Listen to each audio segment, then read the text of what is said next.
কাটি যাবো।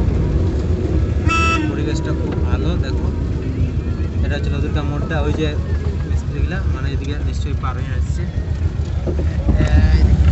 আর একটা গাড়ি আছে, এই যে গাড়ি, আর ওইটা হচ্ছে জগন্নাথ, এটা হচ্ছে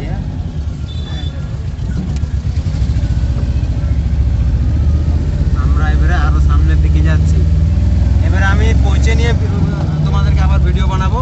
তার আগে বাই বাই।